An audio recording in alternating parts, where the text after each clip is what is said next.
Imagine checking onto a hotel with the finest meals, luxurious lounges, and private cabins. The catch?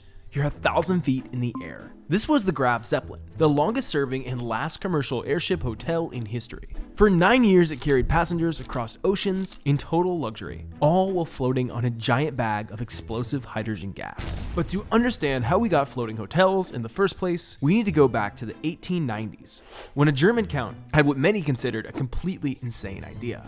Count Ferdinand von Zeppelin was convinced that the future of transportation wasn't on the ground or sea, it was in massive floating aircraft. The only problem?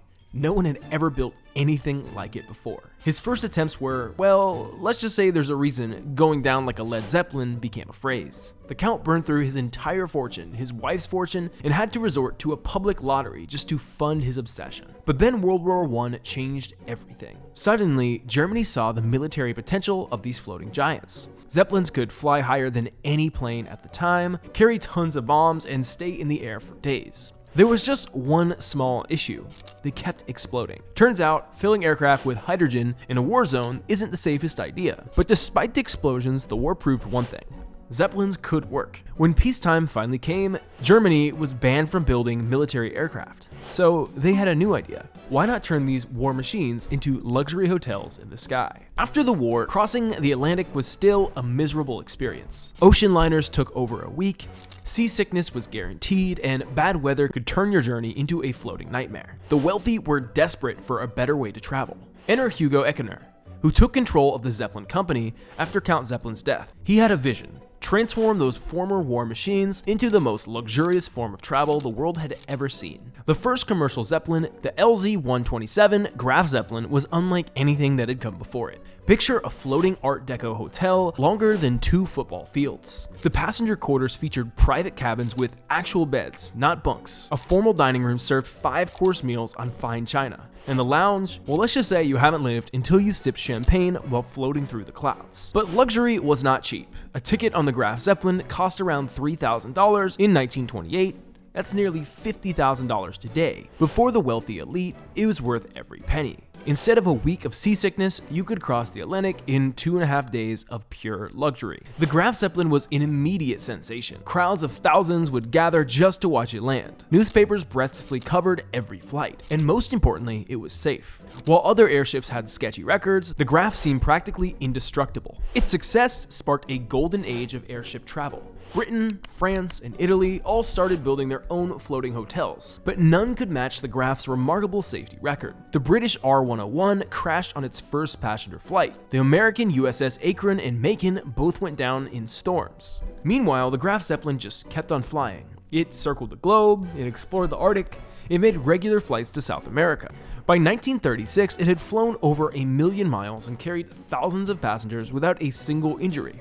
Germany saw an opportunity to showcase their technological superiority. The Graf Zeppelin was successful, but they wanted something even bigger. Something more luxurious. Something that would make the whole world marvel. And so, they built the Hindenburg. The Hindenburg wasn't just bigger than the Graf Zeppelin, it was the largest flying object ever created. Imagine 3 Titanics stacked end to end. That's how massive this thing was. The only human-made things longer than the Hindenburg are modern cruise ships and skyscrapers. Inside, it was like someone had taken the finest hotel in Berlin and made it float.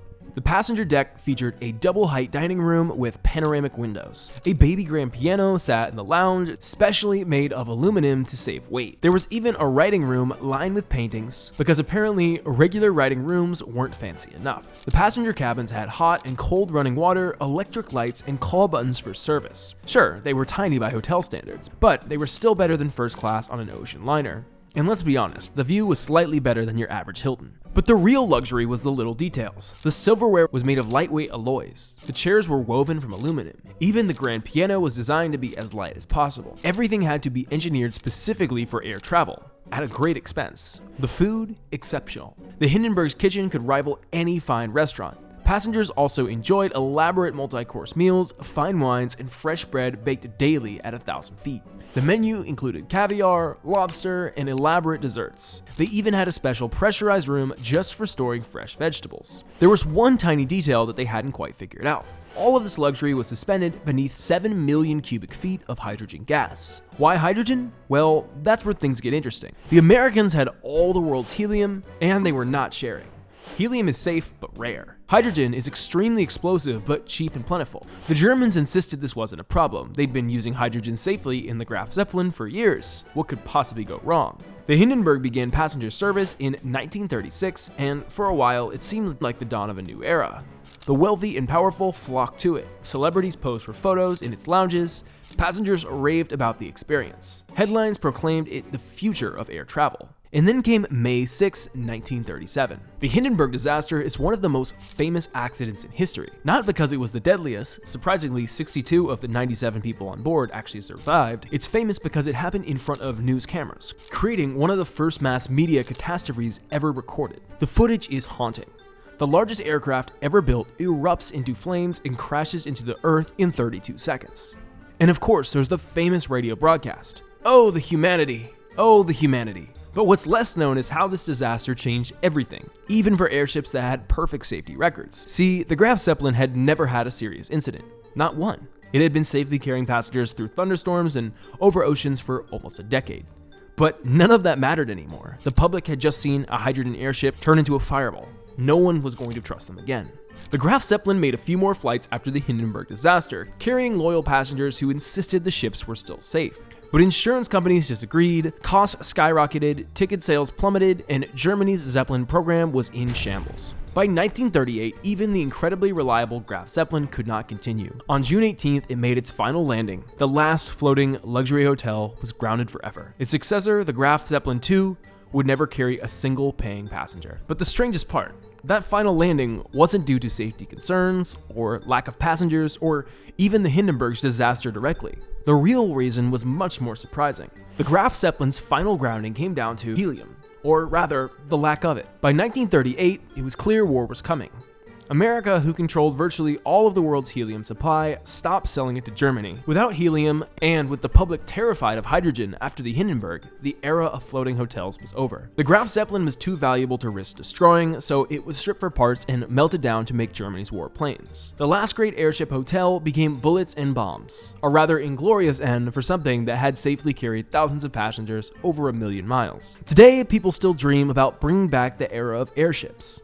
Every few years, someone announces plans for a new luxury airship hotel, but none of them have ever succeeded. Modern materials and better technology could make them safer than ever, but insurance costs and regulations make it nearly impossible. The Graf Zeppelin remains the longest serving and most successful passenger airship in history. For 9 years, it offered an experience no one has matched since, a true hotel in the sky. No other aircraft before or since has offered private cabins, dining rooms, and lounges quite like it. Imagine if things had been different. If helium had been available, if the Hindenburg hadn't exploded, we might all be booking rooms on floating hotels for our next vacation. Instead, we all have the stories, photos, and few precious seconds of film showing how the dream of hotels in the sky came crashing down. Next time you're stuck in a cramped airplane seat, just remember a century ago, people crossed the Atlantic in floating luxury hotels. And for a brief, shining moment, it seemed like that would be the future of travel. Sometimes the most ambitious ideas don't fail because they're bad ideas. They fail because of forces beyond their control. The Graf Zeppelin proved that hotels could fly. We just haven't been brave enough to try it again.